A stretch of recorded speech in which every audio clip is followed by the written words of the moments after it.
ज्ञान और विद्या के सागर पूज्य गुरुवर अपने असीम अथाह समीचीन ज्ञान के द्वारा हम अज्ञानी जीवों के अंतरंग को सदा सम्यक्त्व से प्रकाशित करते रहें। इन्हीं भावनाओं के इच्छुक गुरुवर के पावन पवित्र चरणों में कोटि कोटि नमोस्तु। आप तत्काल किसी प्रोग्राम के लिए सानंद तब कह देते हो जब उस प्रोग्राम में कहीं कोई बाधा उत्पन्न न हुई हो, जैसा आपने सोचा हो वैसा हो गया हो, और किसी भी तरीके का कोई वहां पर क्लेश ना हुआ हो, झगड़ा ना हुआ हो। समझ आ रहा है? कोई किसी ने आपत्ति जाहिर ना की हो तो भाई सानंद संपन्न हो गया। भाव तो यही है ना कि आपने उसको बाधा रहित होने के कारण से सानंद मान लिया। वही चीज यहां है। आत्मा की वह दशा जिसमें उसके लिए किसी भी प्रकार की बाधा नहीं आती, उसी को कहते हैं सानंद दशा। समझ आ रहा? और वो दशा कभी छूटेगी नहीं, इसलिए क्योंकि उस दशा को छुड़ाने के लिए कोई दूसरा कारण नहीं है। प्रोग्राम की कोई टाइम लिमिट होती है, लेकिन इसकी कोई टाइम लिमिट नहीं है, क्योंकि एक बार वह आनंद जब उत्पन्न हो जाता है तो उसको बाधा करने वाले कोई भी जो कारण है, जो कर्म कारण होते हैं, वो कारण वहां पर उपलब्ध ही नहीं है। बाधा किसी ना किसी कारण से ही तो होती है। आप यहां बैठे हो, उजाले में बैठे हो, लाइट में बैठे हो, हवा में बैठे हो, तो आपको कोई बाधा नहीं लग रही है, लेकिन आपके लिए ये सारे के सारे जो कार्य हो रहे हैं वो किसी कारण के साथ में हैं। और वो सब क्या है? हवा चल रही है, अपने आप नहीं चल रही है, पंखे की हवा चल रही है। पंखा किस कारण से चल रहा है? बिजली के कारण से चल रहा है। तो कारण जहां पर होगा वहां कार्य दिखाई देगा, और आपके लिए वही कारण बाधा अगर उत्पन्न करेगा तो कब करेगा? जब वो कारण समाप्त हो जाएगा। कारण नहीं होगा तो क्या होगा? जो कार्य हो रहा है उसमें भी बाधा उत्पन्न हो जाएगी।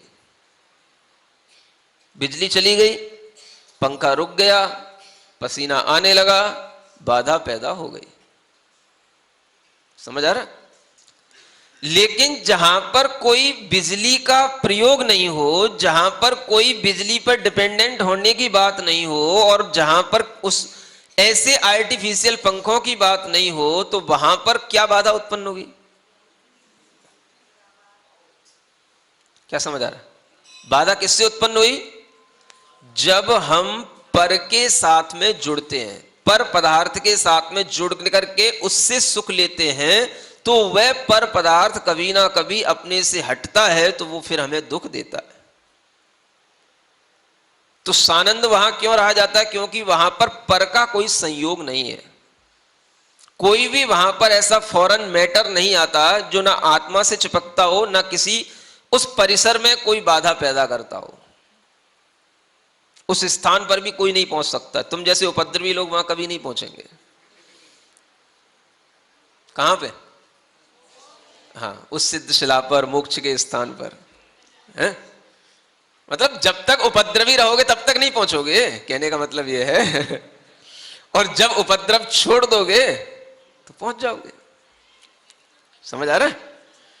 तो वहां पर भी पहुंचने के लिए पहले यहीं पर हमें उपद्रव से रहित होना है, शांत यहीं होना है। और जो यहां शांत होगा वही वहां जाकर के शांत रहेगा। तो वो शांति वहां क्यों मिलती है, आनंद से सहित वहां क्यों रहता है? एक चौथी बात जो बताई गई है, स्व स्वभाव जम। वो आनंद हमें कहीं पर के कारण से उत्पन्न नहीं हुआ, स्व स्वभाव से उत्पन्न हुआ है। वो स्व स्वभाव का मतलब सेल्फ, हमारा जो नेचुरल था वो हमारे लिए आनंद प्राप्त हुआ है। वो आनंद अगर कहीं किसी दूसरे से उत्पन्न होगा तो उसमें जरूर कहीं ना कहीं बाधा उत्पन्न होगी। तो मोक्ष में क्या होता है? हर चीज अपने बिल्कुल नेचुरल स्टेट में आ जाती है। नॉलेज हो नेचुरल हो जाएगी, प्लेजर हो वो भी नेचुरल स्टेट में हो जाएगा, परसेप्शन हो वो भी नेचुरल स्टेट में हो जाएगा। आत्मा के जो कुछ भी क्वालिटी हैं, सभी आत्मा की क्वालिटियां अपने नेचुरल स्टेट में आ जाती हैं, तो वह स्व स्वभाव में लंबे समय तक वैसी की वैसी बनी रहती हैं। क्योंकि अपने स्वभाव में कोई चीज बहुत समय तक रह सकती है, विभाव में कोई चीज बहुत समय तक एक जैसी नहीं रहती। विभाव का मतलब स्वभाव में जो बाधा उत्पन्न कर दे वो इसी फैक्टर का नाम विभाव है, और उस फैक्टर से जुड़ करके जो चीज बनेगी वो भी विभाव रूप ही कहलाएगी। क्या समझ आ रहा है? आप देख रहे हो, अपनी आंखों से आप देख रहे हो, तो आप बहुत देर तक अपनी आंखों से देख सकते हो, एक रूपता के साथ देख सकते हो। लेकिन जब आप कोई दूसरी आंखें लगा करके देखोगे, दूसरी आंखों से मतलब है दूसरी आंख का मतलब, हाँ, अलग से कोई आंख लगा करके देखोगे तो बहुत देर तक आप देख करके पीड़ित होने लग जाओगे, आपके सिर में दर्द होने लग जाएगा। समझ आ रहा? पर हमेशा बाधा उत्पन्न करता है, और जो स्व स्वभाव की चीज है वो नेचुरल होती है। आप लगाए जरूर रहते हो चश्मा सुबह से शाम तक, लेकिन वो भी आपके ऊपर एक बोझ टाइप का बन जाता है। वो भी आपको धीरे धीरे भारी सा लगने लग जाता है, लेकिन उसके बिना काम नहीं चलता है, इसलिए लगाना पड़ता है। तो क्यों करना पड़ता है ऐसा? क्योंकि हमारी जो स्वाभाविक चीज थी वो कहीं ना कहीं बाधित हो रही है। समझ आ रहा है? तो वही आचार्य कहते हैं कि मोक्ष में और कुछ नहीं होता है, ये चार चीजें हैं केवल। याद हो गई? आत्मा कैसा होता है मोक्ष में? निष्कलंक। दूसरा क्या होता है? निराबाध। तीसरा क्या होता है? सानंद। और चौथा क्या होता है? अपने स्व स्वभाव में रहता है। बस जो कुछ भी है उसके अंदर होगा, वो कहां से उत्पन्न हो रहा होगा? स्व स्वभाव से। कोई पूछे आनंद कहां से आ रहा है? पंखे से, एसी से, कूलर से, खाने से, पीने से? किससे आ रहा है? स्व स्वभाव से। जितनी भी ये चीजें तुम बोल रहे हो ये सब पर हैं, पर के कारण से तुम उनसे जुड़ करके आनंद लेने की कोशिश करते हो। इसलिए वो कोई भी तुम्हारा आनंद जो पर से जुड़ा हुआ है वो कोई भी स्टेबल नहीं रहता है, परमानेंट नहीं होता है, वो सब क्षणभंगुर होता है। तो जो चीज स्व स्वभाव से उत्पन्न हुई है वह अपने आनंद में रहेगी, उसमें कोई बाधा नहीं आएगी, और वह चीज तभी होगी जब आप बिल्कुल उसके कारणों से रहित हो जाएंगे। माने इन बाधाओं को उत्पन्न करने वाला जो कारण है वो है कर्म कलंक का, कर्म कलंक। समझ आ रहा है? उस कर्म की कलंकिता से, कर्म की कालिमा से जब आत्मा रहित हो गई तो फिर ये सब चीजें जो स्वभाव से उत्पन्न हो रही हैं ये उसे महसूस होती हैं, अनुभव में आती हैं। इसी का नाम मोक्ष है। क्या सुन रहे हो? संसार के बारे में तो खूब जाना है? थोड़ा मोक्ष के बारे में भी बैठ करके जान सकते हो। उसी के लिए यहां पर आगे कहते हैं जीवितव्येषु निस्सारे निर्जन्मनि अति दुर्लभे प्रमाद परिहारेण विज्ञेयं स्वहितं नृणाम्। पढ़ो। जीवितव्येषु निस्सारे प्रमाद परिहारेण विज्ञेयं स्वहितं नृणाम्। है ना? योगी बनाने के लिए देखो कितनी मेहनत करनी पड़ती है, तब एक व्यक्ति योगी बन पाता है। समझ आ रहा है? योग ध्यान से वही व्यक्ति सही मायने में जुड़ पाता है जो योग ध्यान से अपनी आत्मा का हित करना चाहता हो। है ना? दुनिया में जो योग ध्यान है वो आत्महित के लिए नहीं है, शरीर हित के लिए है? मानसिक सुख के लिए है और शारीरिक सुख के लिए है। क्या समझ आ रहा है? और यहां पर जो योग ध्यान है वो किसके लिए है? आत्मिक सुख के लिए।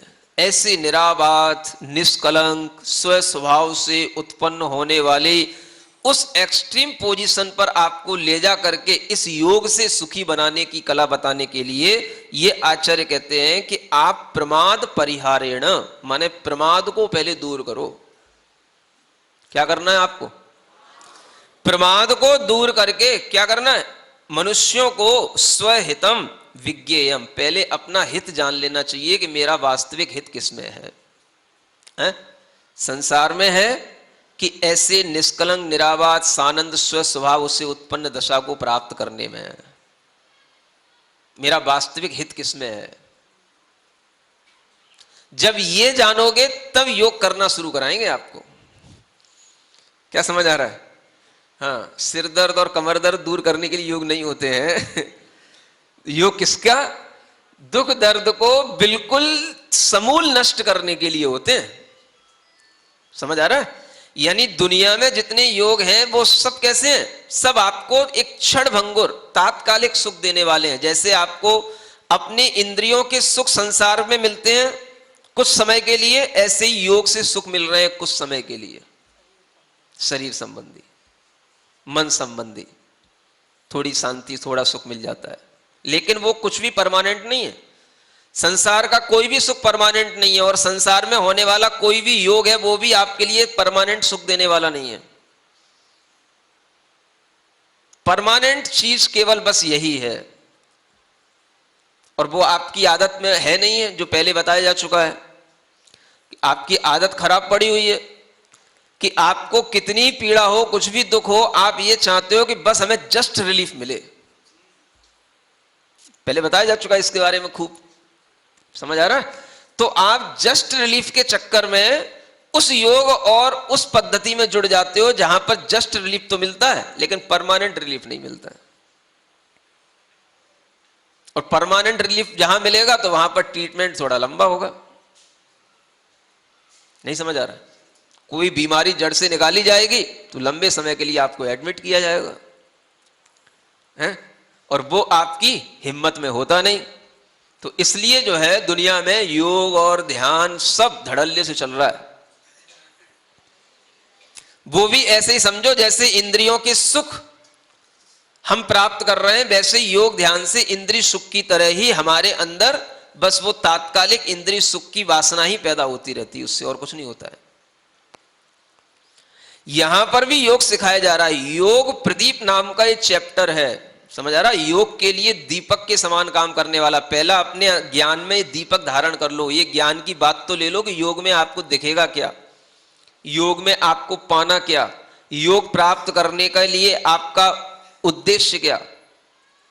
तो अगर ऐसा उद्देश्य हो तब तो ये योग करना जो ज्ञानार्णव में सिखाया जा रहा है। समझ आ रहा है? उसी को जैन योग कहो चाहे उसी को अरहम योग कहो, वो सब एक ही बात है। और ये अगर उद्देश्य नहीं है तो फिर आपके लिए सब चीजें केवल आपको तात्कालिक सुख देने वाली हैं। जैसे आपको भोजन पानी करने से तात्कालिक सुख मिल जाता है, वैसे योग करने से तात्कालिक सुख मिल जाता है, लेकिन भोजन पानी से रहित निराबाद अवस्था, समझ आ रहा है, वो आपको जैसे प्राप्त नहीं होती है, वैसे ही आपको योग से कभी भी आत्मा की कर्ममल से रहित अवस्था प्राप्त नहीं हो सकती है। तो वह योग करने के लिए आचार्य कह लें पहले ये जान लो कि तुम जो जीवन जी रहे हो जीवतव्य सुनिस्सारे, वो कैसा है? जो जीवन जी रहे हो और जीवन जीने के तुमने जितने उपाय कर रखे हैं वो सब सार से रहे थे, उनमें कहीं कोई सार नहीं है, सब निस्सार हैं। क्या समझ आ रहा है? बस यही आत्मा को सहन नहीं होता। हमने तो इतनी मेहनत कर करके सब बनाया, सब किया, सब जोड़ा, और आप कह रहे हो बिल्कुल निस्सार है। अच्छा, हम नहीं कहेंगे निस्सार है तो उसमें सार आ जाएगा क्या? अच्छी बात बताओ, डरते क्यों हो किसी चीज को स्वीकार करने में? रियलिटी को स्वीकार करने में हमेशा आत्मा डरता रहा। हम आपके लिए कहें नहीं आपके शरीर में बहुत सार है तो आपको बड़ा सुख लगेगा है, और हम कहें आपका शरीर बिल्कुल निस्सार है तो आपके मन में लगेगा अरे ये तो हमारे शरीर की कोई कीमत ही नहीं समझते हैं। देखो कैसी मेंटलिटी बनी हुई आदमी की है? बीमार नहीं भी हो तो भी स्वस्थ शरीर में भी जीवन में कोई सार तब तक नहीं है जब तक कि आप कोई भी सारभूत काम न करें। समझ आ रहा है? जीवन के उपायों में क्या सार है? सब अपने अपने उपाय से आखिर अपना जीवन ही तो चला रहे हैं। कोई दुकानदारी करके जीवन चला रहा है, कोई किसी कंपनी में काम करके जीवन चला रहा है, कोई किसी इंडस्ट्री में काम करके जीवन चला रहा है। सब अपना जीवन ही तो चला रहे हैं। तो जीवन तो चलाने के जो उपाय हैं उनमें किसी को कोई सार क्या दिखाई दे रहा है? तो इसलिए यहां कहा जा रहा है जीवितव्य सुनिस्सारे। ये जीवन में कोई सार नहीं है, लेकिन निर्जन्मनि अति दुर्लभ है। ये मनुष्य का जन्म है, ये बहुत दुर्लभ है। और जो आप इसके लिए उपाय कर रहे हो उन उपायों में कोई सार नहीं है। मनुष्य जन्म दुर्लभ है। मनुष्य जन्म को बनाए रखो, लेकिन मनुष्य जन्म में ऐसा काम करो जो सारभूत हो। जो कर रहे हो उसमें कोई सार नहीं है। उसमें क्या सार है? लग रहा है बस है? तभी तो उपद्रव मचा देते हैं। वही तो कह रहे हैं। हाँ। जो मिलना चाहिए वो तुरंत मिलना चाहिए। समझ आ रहा है? जस्ट वेट नहीं करने की आदत नहीं है कहीं पर भी। और जैसी आदत पड़ जाती है तो उसी आदत में देखने की आदत रहती है। नहीं समझ आ रहा है? अगर कभी महाराज के पास में भी आए और आकर के जब भी आए तभी महाराज ने आशीर्वाद दिया। समझ आ रहा है? अब एक दिन आए और महाराज कहीं ऐसी जगह बैठ गए जहां आपकी आवाज नहीं पहुंच रही है, आशीर्वाद नहीं मिल रहा है, दर्शन तो हो रहे हैं, तो क्या करेंगे? उपद्रव मचाने लग जाएंगे। जय जय गुरुदेव, जय जय गुरुदेव। समझ आ रहा है? तो जो आदत पड़ गई है बस वही होते रहना चाहिए, उसी में सुख मिलता है। कहीं पर कोई ब्रेक लगे तो ऐसा हमारे साथ क्यों ऐसा होने लग जाता है? तो ये समझने की बात है कि इस संसार में जो हमें मनुष्य जन्म मिला है ये तो बहुत दुर्लभता से मिला है, ये पक्की बात है। लेकिन हम जिसके साथ में जो व्यवहार कर रहे हैं, इसको हम जो यूं ही गुजार रहे हैं, ये हम बेकार की तरीके से गुजार रहे हैं। इसमें कुछ सारभूत काम करना चाहिए। वो क्या है? तो आचार्य कहते हैं पहले अपना आलस छोड़ो, प्रमाद छोड़ो। जो मन में प्रमाद भरा हुआ है, जिसके कारण से आप अपने हित की ओर नहीं अपना बुद्धि लगा पा रहे हो, तो उस हित की ओर अपनी बुद्धि लगाने के लिए अपने अंदर से प्रमाद छोड़ो। पहले प्रमाद का मतलब क्या है? शॉर्ट में बताएं, दूसरी आपकी टर्मिनोलॉजी में बहाना बनाना। प्रमाद का मतलब क्या है? मन के अंदर जितने भी बहाने बने अपना आत्महित करने से दूर होने के लिए, समझ लो वो सब आपके आलस्य और प्रमाद के कारण से बन रहे हैं। चालबाजी। हाँ, वही चालबाजी हो जाती है। जो बहाना बना लिया तो चालबाजी करता है। समझ आ रहा है? कोई भी संबंधों में किन्हीं भी प्रकार की परिस्थितियों में आपको ये भावना आ जानी चाहिए कि आत्महित से बढ़कर के कोई दुनिया में दूसरी चीज नहीं है। समझ आ रहा है? बाकी हम जो कुछ भी अपनी औपचारिकताएं करेंगे, अपने पारिवारिक जीवन में जो कुछ भी हम करेंगे, अपनी जिम्मेदारियां जो भी निभाएंगे, जो भी हमें जीवन चलाने के लिए कुछ अच्छे स्टेटस बनाने के लिए भी कुछ जो कारण हमें अर्जित करने पड़ेंगे, उनमें भी हम ये ध्यान रखें कि ये भी सब क्या है? एक औपचारिक है। ये सिर्फ जो है एक अपनी स्थिति परिस्थिति को सही ढंग से बनाए रखने के लिए है। वस्तुतः इसमें भी कोई सार नहीं है। आत्महित इसमें किसी में नहीं है। आत्महित सबसे बड़ी चीज है। कोई भी संबंध दुनिया के आत्महित से बढ़कर के नहीं होने चाहिए। और हर संबंध जो दुनिया में बना हुआ है वो किसी ना किसी एक, या तो हमारी अपनी कमजोरी के कारण बना हुआ है या उसकी कमजोरी के कारण बना हुआ है। कमजोरी के कारण बना हुआ है। और वो कमजोरी यही होती है कि जब हम अपना आत्महित नहीं करते तो वो भी नहीं करता सामने वाला, क्योंकि हम उससे मोहित हो रहे हैं तो वो भी हमसे मोहित हो रहा है। तो एक आदमी जब कहीं ना कहीं अपने आप में थोड़ा सा क्या होता है? स्ट्रांग होता है। समझ आ रहा है? वो थोड़ा सा जब अपने मोह को तोड़ता है तब दूसरे के मुंह पे थोड़ा सा झटका लगता है। तुम नहीं छोड़ोगे तो वो भी नहीं छोड़ेगा। क्या समझ आ रहा है? और बॉन्डिंग दोनों तरफ से ही हो रही है। नहीं होती? पकड़ जो होती है, ग्रिफ जो बनती है, वो कहां से बनती है? अगर मान लो हमने अपने हाथ की ग्रिफ एक हाथ में लगाई, एक हाथ से पकड़े, कितनी देर ग्रिफ रहेगी? वो जब तक दोनों हाथों की ग्रिप बराबर नहीं होगी तब तक वो बंधन जकड़ेगा नहीं ना। क्या समझ आ रहा है? और एक हाथ भी अगर ढीला हो जाता है तो देखो कोई बंधन दिखाई नहीं देता। नहीं समझ आ रहा? दूसरा तो पकड़ रहा है, दूसरा जकड़ रहा है, और एक हाथ ढीला है। करके देखो, प्रैक्टिकल करो थोड़ा सा। समझ आ रहा है? जैसे ही एक ढीला होगा दूसरा अपने आप ढीला हो जाता है। उसमें कितनी भी टाइटनेस हो, वो टाइटनेस का हमारे ऊपर कोई प्रभाव ही नहीं पड़ता है। नहीं समझ आ रहा है? तो जकड़न दोनों ओर से है, मोह दोनों ओर से चल रहा है।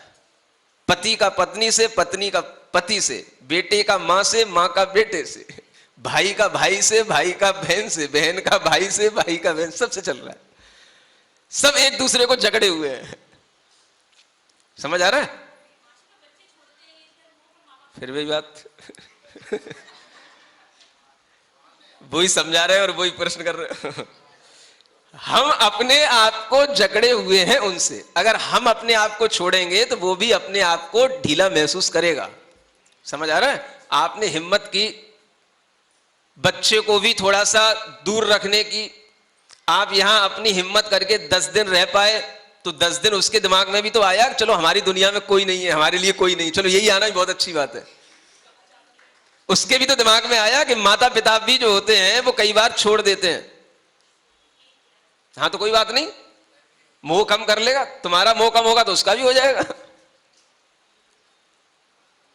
ऐसा तो नहीं चाहते कि हम कम कर दे वो ना करे। नहीं समझ आ रहा? ऐसा भी तो होता है। तो फिर बात वही की वही रही ना। माने हम तो चाह रहे हैं कि वो हमसे मोह करे, हम उससे मोह ना करें, तो ऐसा कैसे हो जाएगा? तो जिसको जिसकी अपेक्षा नहीं है तो उसे दूसरे को भी उससे ये अपेक्षा नहीं रहती कि वो भी हमसे अपेक्षा रखे। इसलिए यहां कहा जा रहा है इस संसार में कोई भी आपके जो संबंध हैं उनमें कोई भी ऐसी सारभूत चीज नहीं है जो आपके स्वहित से बढ़कर के हो। ठीक बात?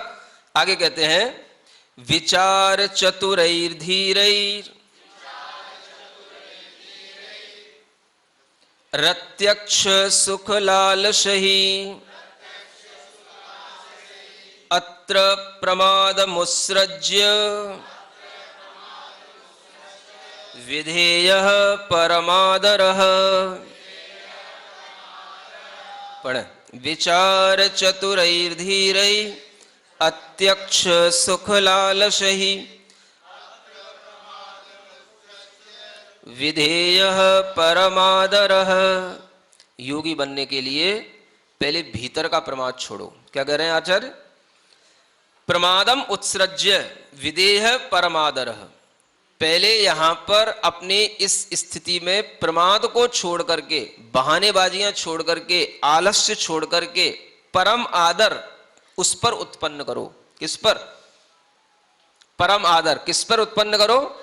अपनी आत्मा पर, और जिस आत्मा का जो मोक्ष स्वभाव है, मोक्ष में रहने वाला जो स्वभाव है, उस स्वभाव पर आदर करो और किसी चीज पे आदर मत करो। अपनी आत्मा के उस स्वभाव का आदर करो जिसे उसे प्राप्त करना है। निष्कलंकम निराभादम। समझ आ रहा है? 4 बातें याद करके जाना।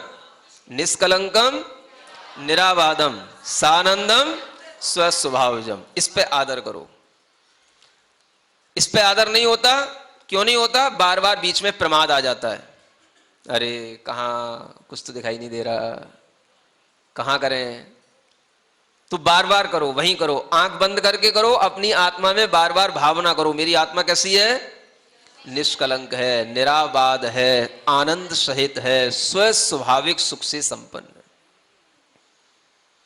ऐसी बार बार जो आत्मा के प्रति आदर करेगा वही विचार करने में चतुर कहलाएगा। यहां कहते हैं अगर आप चतुर हैं, अच्छे विचारों को करने में समझ आ रहा है?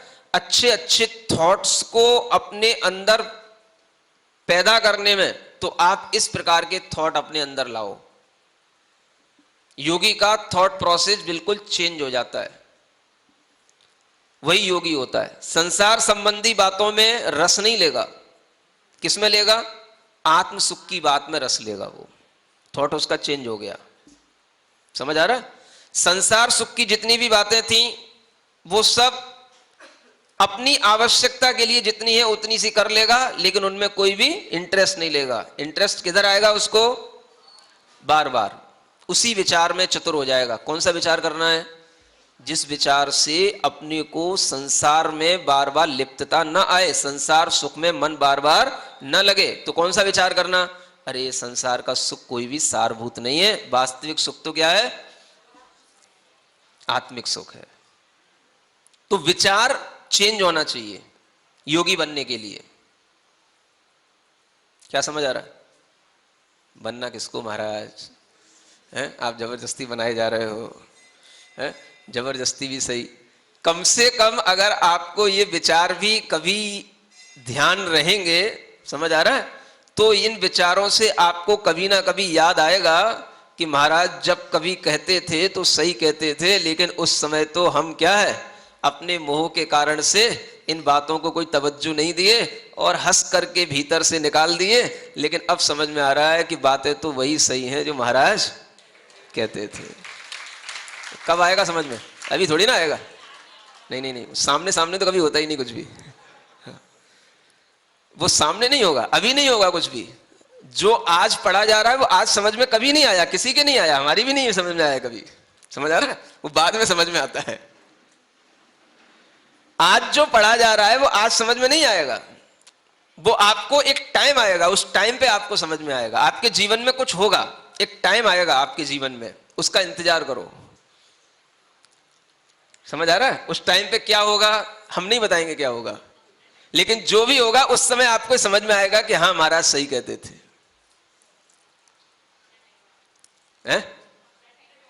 समझ आ रहा है? तो एक टाइम आता है हर आदमी की जिंदगी में जब उसे सही बात कहीं ना कहीं समझ में आने लग जाती है। समझ आ रहा है? और वो टाइम के लिए कोई एज फैक्टर कुछ नहीं होता है। किसी भी टाइम पे आपको वो किसी भी एज में इस बात समझ में आ सकती है। हाँ, कहो तो आपको 88 ईयर में भी वो बात समझ में ना आए और किसी को 18 ईयर में भी वो बात समझ में आ जाए। समझ आ रहा है? उसके लिए सिर्फ जो है एक टाइम की बात है। So just wait for time. हाँ, काहे के लिए? ये बात भी समझने के लिए कि हम इतने विचार करने में चतुर हो जाएं कि हमारे लिए लगने लग जाए कि हम भीतर से इसी प्रकार के विचार करना है अपने को। इसका नाम है विचारों में चतुर हो जाना। अभी तो विचारों में हम कैसे हो रहे हैं? मूड हो रहे हैं। समझ आ रहा है? जो हमारे अंदर संस्कार के कारण से मूढ़ता के विचार आते रहते हैं वही विचारों में लगे हुए हैं। इसलिए कह रहे हैं विचार में चतुर कौन होगा? जो थोड़ा सा भीतर से धैर्य संपन्न होगा। धीर, धीरई लिखा है ना, वो धीर होगा। बार बार उसका मन करेगा नहीं संसार के सुख में थोड़ा सा मन लगाओ, बार बार पारिवारिक सुख में मन लगाओ, लेकिन धीर होगा नहीं यार। धीर का मतलब ही होता है जो अपनी बुद्धि को अहित से हटा करके हित में लगाता रहे, उसी का नाम धीर है। समझ आ रहा है?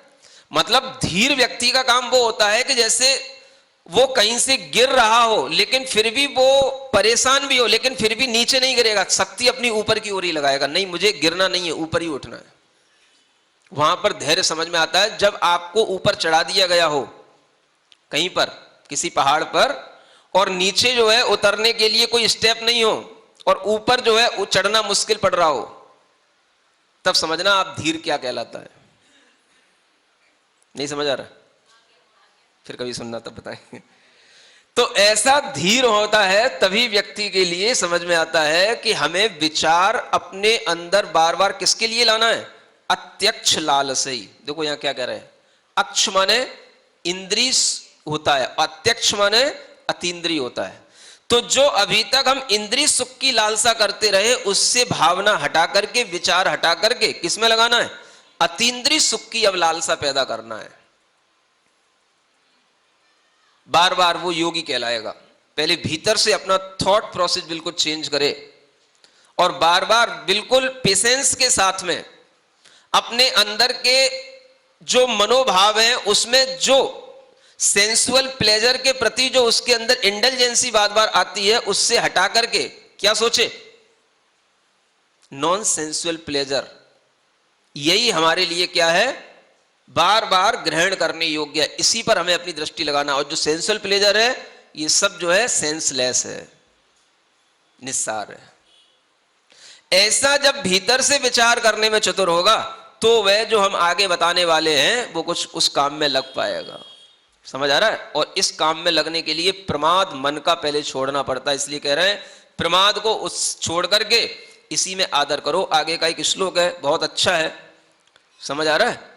अब अच्छा हमारे लिए हो सकता है, सबके लिए वो जरूरी नहीं है, फिर भी हमारे मुंह से निकल जाता है अच्छा है, इसलिए भी निकल सकता है क्योंकि कुछ श्लोक ऐसे हैं जो अपने को बहुत पहले से ध्यान में रहते हैं, याद पड़े रहते हैं, या जिनको हमने, है ना, जब आचार्य महाराज ने तारंगा जी में ज्ञानार्णव पढ़ाया था तो उस समय पर हमने कुछ श्लोक याद किए थे, वो अभी तक याद बने रहते हैं। इसलिए भी हमारे दिमाग में आता रहता है कि जो फिर से सुनने को मिल जाए तो हमारे लिए अच्छा है ना। अब आपके लिए अच्छा लगे ना लगे देख लेना।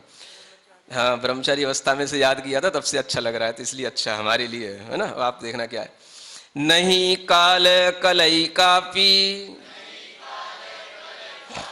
विवेक विकलाशयहि अहो प्रज्ञा धनैर्नेया निर्जन्मनि अति दुर्लभे। हाँ पढ़े। विवेक विकलाशयहि अहो प्रज्ञा धनैर अति दुर्लभ है। क्या कहते हैं, ये संसार में निजन्म मनुष्य जन्म जो है वो अति दुर्लभ है। इसलिए नहीं काल कलई कला एकापी, माने एक भी काल की कला, कला माने जो उसका एक भी क्षण है काल का, वो कभी भी ऐसा नहीं जाना चाहिए जब हम विवेक से रहित हो जाएं। विवेक विकलाशयी, विवेक के विकलता माने रहितता वाली बुद्धि के साथ में हमारा एक भी क्षण नहीं गुजरना चाहिए। हमारा हर क्षण विवेक के साथ गुजरना चाहिए। समझ आ रहा है। इस मनुष्य जन्म में दुर्लभता में आपको क्या करना है, तो इतना विचार करने में चतुर होना है कि आपके विवेक ज्ञान कभी भी कम ना हो। विवेक का मतलब अब आपने देख लिया है ये संसार का सुख है, ये मोक्ष का सुख है, तो किसी भी क्षण आपको संसार के सुख में आनंद नहीं आना चाहिए और उसमें अपने को आसक्त करने का मन नहीं बनाना चाहिए। ये कहलाता है विवेक से सहित होना। और जब विवेक बुद्धि छूट जाएगी तो क्या होगा, तुम्हारा फिर संसार में ही झुकाव हो जाएगा। तो यहां आचार्य कहते हैं अहो प्रज्ञा धनैर, अब तो तुम प्रज्ञा से धनी हो गए हो। प्रज्ञा आ गई ना। इतने श्लोक पढ़ लिए, कितने 48 पढ़ लिए श्लोक। समझ आ रहा है।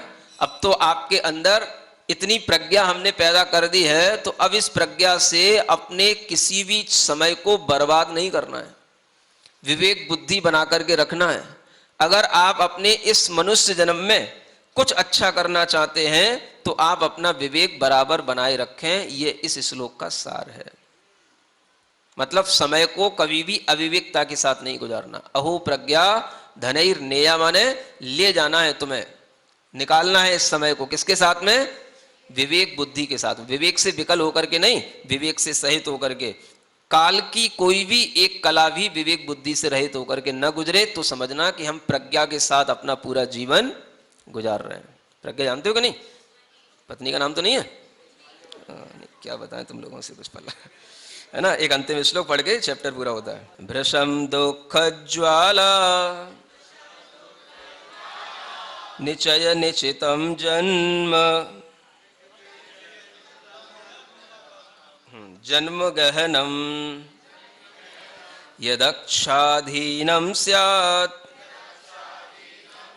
सुख में तदन्तेति विरसम अनित्या कामार्था क्षण रुचिचलम जीवितमिदम्। विमृश्योच्च हि स्वार्थे कैह सुकृति मुह्यति जन। पढ़ पाओगे? पढ़ो। भृशं दुःखज्वाला निचय निचितं जन्म गहनं यदक्षाधीनं स्यात् सुखमिह तदन्तेति विरसम् अनित्या कामार्था क्षणरुचिचलं जीवितमिदं विमृश्योच्च हि स्वार्थे क इह सुकृति मुह्यति। हाँ, क्या कहते हैं? कौन ऐसा, सुकृति माने पुण्यवान व्यक्ति कहलाता है। यहाँ पर सुकृति को बोलते हैं पुण्यवान। ऐसा कौन मनुष्य है जो मुह्यति माने इस संसार में मोह को प्राप्त हो। अगर इतना सारा विचार कर ले तो फिर किसी को मोह नहीं आ सकता है। ज्ञान और विद्या के सागर पूज्य गुरुवर अपने असीम अथाह समीचीन ज्ञान के द्वारा हम अज्ञानी जीवों के अंतरंग को सदा सम्यक्त्व से प्रकाशित करते रहें। इन्हीं भावनाओं के इच्छुक गुरुवर के पावन पवित्र चरणों में कोटि कोटि नमोस्तु।